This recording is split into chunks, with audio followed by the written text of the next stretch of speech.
ನಮಸ್ಕಾರ ಸ್ನೇಹಿತರೆ, ಮಾಹಿತಿಪೀಡಿಯಾ ಚಾನೆಲ್ಗೆ ನಿಮ್ಮೆಲ್ಲರಿಗೂ ಆತ್ಮೀಯ ಸ್ವಾಗತ. ಮಕರ ಸಂಕ್ರಾಂತಿ ಹಬ್ಬದ ಸಂಭ್ರಮಕ್ಕೆ ರಾಜ್ಯ ಸಿದ್ಧವಾಗ್ತಿದೆ. ಆದರೆ ಈ ಸಡಗರದ ನಡುವೆಯೇ ಇತ್ತ ರಾಜಕೀಯದಲ್ಲಿ ಸಂಚಲನ ಶುರುವಾಗಿದೆ, ಅತ್ತ ವಿಶ್ವಮಟ್ಟದಲ್ಲಿ ಯುದ್ಧದ ಭೀತಿ ಎದುರಾಗಿದೆ. ಇವತ್ತಿನ ಈ ವಿಡಿಯೋದಲ್ಲಿ ಇಸ್ರೋ ಮಿಷನ್ನ ಇತ್ತೀಚಿನ ಅಪ್ಡೇಟ್, ಡಿಕೆಶಿ ಅವರ ರಹಸ್ಯ ಪೋಸ್ಟ್ ಮತ್ತು ಟ್ರಂಪ್ ಅವರ ಹೊಸ ರೂಲ್ಸ್ ಬಗ್ಗೆ ಸರಳವಾಗಿ ತಿಳಿಯೋಣ. ಬನ್ನಿ ಇಂದಿನ ಬುಲೆಟಿನ್ ಆರಂಭಿಸೋಣ. ರಾಜ್ಯದ ಪ್ರಮುಖ ಸುದ್ದಿಗಳು. ಡಿಕೆಶಿ ಮತ್ತು ರಾಹುಲ್ ಗಾಂಧಿ ಭೇಟಿ. ಮೈಸೂರು ವಿಮಾನ ನಿಲ್ದಾಣದಲ್ಲಿ ರಾಹುಲ್ ಗಾಂಧಿಯವರನ್ನು ಭೇಟಿ ಮಾಡಿದ ಬೆನ್ನಲ್ಲೇ ಉಂಟಾಗಿದ್ದ ರಾಜ್ಯ ರಾಜಕೀಯದ ನಾಯಕತ್ವ ಬದಲಾವಣೆ ಚರ್ಚೆಗೆ ಡಿಕೆ ಶಿವಕುಮಾರ್ ಇಂದು ತೆರೆ ಎಳೆದಿದ್ದಾರೆ.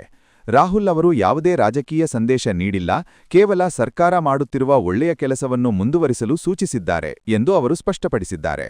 ಬೆಂಗಳೂರಿನಲ್ಲಿ ಬರ್ಬರ ಹತ್ಯೆ. ನಗರದ ಹೊರವಲಯದಲ್ಲಿ ನಿವೃತ್ತ ಪೊಲೀಸ್ ಅಧಿಕಾರಿಯ ಮಗನನ್ನು ದುಷ್ಕರ್ಮಿಗಳು ಅಟ್ಟಾಡಿಸಿ ಕೊಂದಿರುವ ಘಟನೆ ಇಂದು ನಡೆದಿದೆ. ಹಳೆಯ ದ್ವೇಷವೇ ಈ ಹತ್ಯೆಗೆ ಕಾರಣ ಎಂದು ಶಂಕಿಸಲಾಗಿದ್ದು, ಸಿಸಿಬಿ ಪೊಲೀಸರು ಈಗಾಗಲೇ ಇಬ್ಬರನ್ನು ವಶಕ್ಕೆ ಪಡೆದಿದ್ದಾರೆ. ನಗರದ ಭದ್ರತೆಯ ಬಗ್ಗೆ ಪೊಲೀಸ್ ಕಮಿಷನರ್ ಕಟ್ಟುನಿಟ್ಟಿನ ಎಚ್ಚರಿಕೆ ನೀಡಿದ್ದಾರೆ. ಜರ್ಮನ್ ಚಾನ್ಸಲರ್ ಸ್ವಾಗತದ ವಿವಾದ. ಬೆಂಗಳೂರಿಗೆ ಭೇಟಿ ನೀಡಿರುವ ಜರ್ಮನ್ ಚಾನ್ಸಲರ್ ಅನ್ನು ಸ್ವಾಗತಿಸಲು ಸಿಎಂ ಮತ್ತು ಡಿಸಿಎಂ ಹೋಗದ ಬಗ್ಗೆ ಬಿಜೆಪಿ ತೀವ್ರವಾಗಿ ಟೀಕಿಸಿದೆ.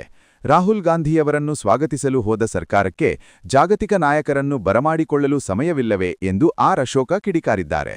ಮಾನಸಿಕ ಆರೋಗ್ಯ ಸಮಾಲೋಚನೆ ಕಡ್ಡಾಯ.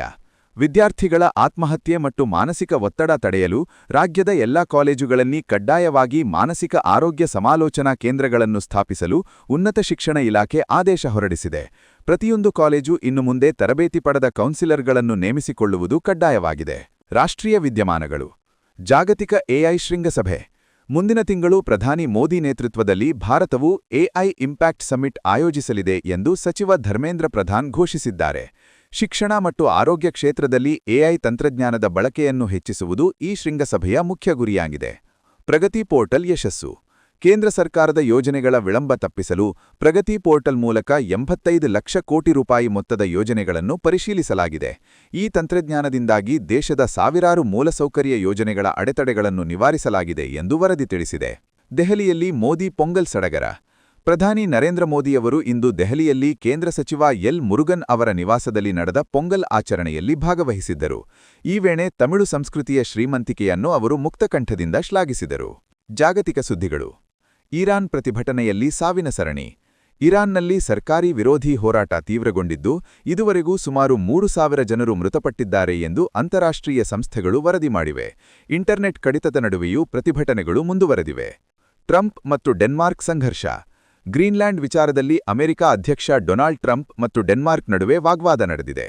ನಾನು ಯಾರು ಎಂದು ಅವರಿಗೆ ಶೀಘ್ರವೇ ತಿಳಿಯಲಿದೆ ಎಂದು ಎಚ್ಚರಿಸುವ ಮೂಲಕ ಟ್ರಂಪ್ ಗ್ರೀನ್ಲ್ಯಾಂಡ್ ಮೇಲಿನ ಹಠ ಮುಂದುವರಿಸಿದ್ದಾರೆ.